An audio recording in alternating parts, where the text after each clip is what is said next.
DCC അധ്യക്ഷനും കഴിഞ്ഞ തെരഞ്ഞെടുപ്പിലെ UDF സ്ഥാനാർത്ഥിയുമായിരുന്ന അന്തരിച്ച വി പ്രകാശിനെ അവഹേളിച്ച പ്രതിപക്ഷ നേതാവ് VD സതീശന്റെ പ്രതികരണമാണ് ഇപ്പോൾ നിലമ്പൂരിലെ പ്രധാനപ്പെട്ട ചർച്ചകളിലൊന്ന്.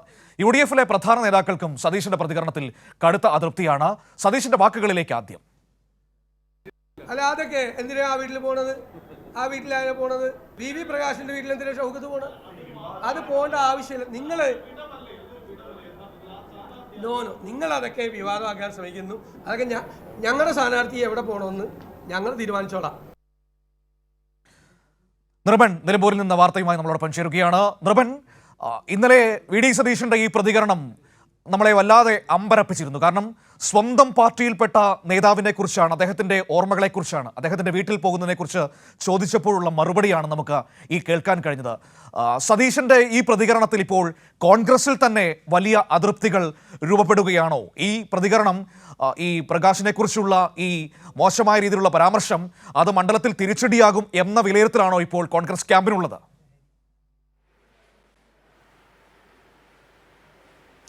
തീർച്ചയായും മനു, സ്വാഭാവികമാണ്. കാരണം VV പ്രകാശ് എന്ന് പറയുന്ന രാഷ്ട്രീയ നേതാവ് നിലമ്പൂരിൽ അത്രയേറെ ആഴത്തിൽ ബന്ധമുള്ള ഒരു നേതാവായിരുന്നു. അതുകൊണ്ട് തന്നെയാണ് അദ്ദേഹം കഴിഞ്ഞ തവണ മത്സരിച്ചപ്പോൾ PV അൻവറിൻ്റെ ഭൂരിപക്ഷം കുറയ്ക്കാനായത്. ഇഞ്ചോടിഞ്ച് പോരാട്ടത്തിലേക്ക് UDFനെ കൊണ്ടുചെന്ന് എത്തിക്കാനും കഴിവുള്ളൊരു നേതാവായിരുന്നു VV പ്രകാശ്. അദ്ദേഹത്തിൻ്റെ നിലപാടുണ്ട്, വലിയ തരത്തിലുള്ള സൗഹൃദ വലയമുണ്ട്, അദ്ദേഹത്തെ ഇന്നും സ്നേഹിക്കുന്ന ഒരു കൂട്ടം കോൺഗ്രസ് പ്രവർത്തകരുണ്ട്. DCC അധ്യക്ഷനായിരുന്ന മനുഷ്യനാണ്. ഒപ്പം തന്നെ യൂത്ത് കോൺഗ്രസിൻ്റെ സംസ്ഥാന ഭാരവാഹിയായിരുന്നു. KC വേണുഗോപാൽ തുടങ്ങിയ നേതാക്കളോടൊപ്പം പ്രവർത്തിച്ച നേതാവാണ്. അദ്ദേഹം നിർഭാഗ്യവശാൽ അന്തരിച്ചു പോയി. തെരഞ്ഞെടുപ്പിൻ്റെ ഘട്ടത്തിൽ റിസൾട്ട് വരുന്നതിന് മുമ്പാണ് അദ്ദേഹത്തിൻ്റെ മരണം ഹൃദയാഘാതത്തെ തുടർന്ന് ഉണ്ടാകുന്നത്. അതിനുശേഷം ആര്യാട ഷൗക്കത്ത് ആണ് അദ്ദേഹത്തിൻ്റെ തെരഞ്ഞെടുപ്പിൽ പരാജയപ്പെടുത്താൻ ശ്രമിച്ചത് എന്ന കാര്യം അദ്ദേഹത്തിൻ്റെ ബന്ധുക്കൾക്കും ഭാര്യയ്ക്കും മകൾക്കും കുടുംബാംഗങ്ങൾക്കും ഒക്കെ തന്നെ ആ വികാരമുണ്ട്. ഒപ്പം തന്നെ അദ്ദേഹത്തിൻ്റെ ഒപ്പം നിന്ന കോൺഗ്രസ് പ്രവർത്തകർക്കും അന്നത്തെ DCC നേതൃത്വത്തിനും സമാനമായ നിലപാടുണ്ട്. ആര്യാട ഷൗക്കത്തിനെ വീണ്ടും സ്ഥാനാർത്ഥിയാക്കിയപ്പോൾ VV പ്രകാശിൻ്റെ മകൾ തന്നെ നിലമ്പൂരിൽ VV പ്രകാശിൻ്റെ ഓർമ്മകൾ എന്നും നിലനിൽക്കുമെന്ന ഇട്ട ഫേസ്ബുക്കിൻ്റെ പോസ്റ്റ് വലിയ തരത്തിൽ ചർച്ചയായിരുന്നു. ഇങ്ങനെയൊക്കെയുള്ള വിവാദം നിൽക്കുന്ന ഘട്ടത്തിലാണ് സ്വാഭാവികമായും എന്തുകൊണ്ട് ആര്യാട ഷൗക്കത്ത് VV പ്രകാശിൻ്റെ വീട്ടിൽ പോകുന്നില്ല എന്ന് രാഷ്ട്രീയ പ്രതിയോഗികൾ അടക്കം ചോദിച്ചു.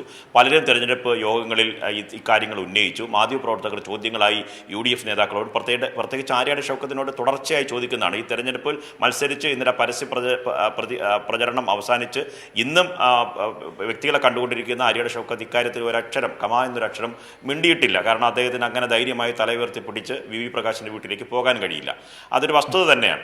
ആ ഘട്ടത്തിൽ സ്വാഭാവികമായും പ്രതിപക്ഷ നേതാവ് VD സതീശനോട് ചോദിക്കും, തെരഞ്ഞെടുപ്പ് ഉപതെരഞ്ഞെടുപ്പൊക്കെ വരികയും പോവുകയും ചെയ്യട്ടെ, പക്ഷേ തങ്ങൾക്കൊപ്പം പ്രവർത്തിച്ച കഴിഞ്ഞ തെരഞ്ഞെടുപ്പിൻ്റെ സ്ഥാനാർത്ഥി അദ്ദേഹത്തിൻ്റെ വീട്ടിൽ എന്തിനാണ് ആര്യാട ഷൗക്കത്ത് സന്ദർശിക്കണം എന്നാണ് അദ്ദേഹം ചോദിച്ച മറുപടി. പ്രകോപനപരമായ മറുപടിയായിരുന്നു.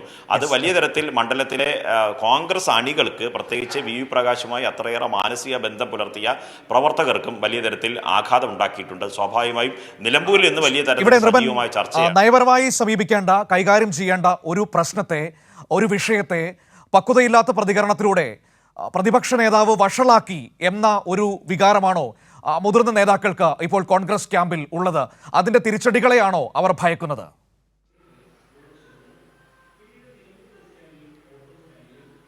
തീർച്ചയായും അത് മുതിർന്ന നേതാക്കളെന്ന് മാത്രമല്ല, ഈ തെരഞ്ഞെടുപ്പ് രംഗത്ത് സജീവമായി പ്രവർത്തിച്ച പലർക്കും ഇത് വലിയ തരത്തിൽ ആഘാതം ഉണ്ടാക്കിയിട്ടുണ്ട്. മുൻ KPCC അധ്യക്ഷന്മാർക്കും ഇതേ വികാരമുണ്ട് എന്നാണ് നമുക്ക് ലഭിക്കുന്ന വിവരം. തെരഞ്ഞെടുപ്പ് ഘട്ടമായതുകൊണ്ട് ആ വിഷയത്തിൽ അവർ മൗനം പാലിക്കുന്നതാണ്. ലീഗിന്, പ്രത്യേകിച്ച് ലീഗ് നേതൃത്വത്തിനടക്കം ഈ തെരഞ്ഞെടുപ്പിൽ ഇതൊരു വലിയ തരത്തിൽ തിരിച്ചടിയാകും. അങ്ങനെ ഒരു പദപ്രയോഗം ഉപയോഗിക്കാൻ പാടില്ല. അങ്ങനെ സന്ദർശിച്ചിട്ടില്ല എങ്കിൽ അത് പരിശോധിക്കുമെന്നോ, അല്ലെങ്കിൽ അദ്ദേഹം തിരക്ക് കാരണം പങ്കെടുക്കാത്തതാണെന്നോ, അല്ലെങ്കിൽ അത് സംബന്ധിച്ച് വിവാദമാക്കേണ്ട ആവശ്യമില്ല. VV പ്രകാശിൻ്റെ കുടുംബത്തോട് അത്രയേറെ ബന്ധം കോൺഗ്രസ് പ്രവർത്തകർ പുലർത്തുന്നുണ്ട് എന്ന ഏതെങ്കിലും ഒരു അഭിപ്രായത്തോടെ മാന്യമായത് അവസാനിപ്പിക്കുകയായിരുന്നു. മറിച്ച് അദ്ദേഹം ഉപയോഗിച്ച വാക്കുകൾ, VV പ്രകാശിൻ്റെ വീട്ടിൽ എന്തിന് ആര്യാട ഷൗക്കത്ത് പോകണമെന്ന ചോദ്യം. തൊട്ടടുത്ത് അദ്ദേഹത്തിൻ്റെ ബന്ധുക്കളെ വീട്ടിൽ പോലും ഇതുവരെ ആര്യാട ഷൗക്കത്ത് പോയിട്ടില്ല. തൊട്ടടുത്തിരിക്കുന്ന DCC അധ്യക്ഷൻ ജോയിയെ സാന്നിധ്യത്തിലാണ് പറയുന്നത്. DCC അധ്യക്ഷൻ ജോയിയുടെ വീട്ടിൽ പോലും അദ്ദേഹം സന്ദർശനം നടത്തിയിട്ടില്ലല്ലോ. അങ്ങനെ സന്ദർശിക്കാത്ത ഒരുപാട് വീടുകളുണ്ട്.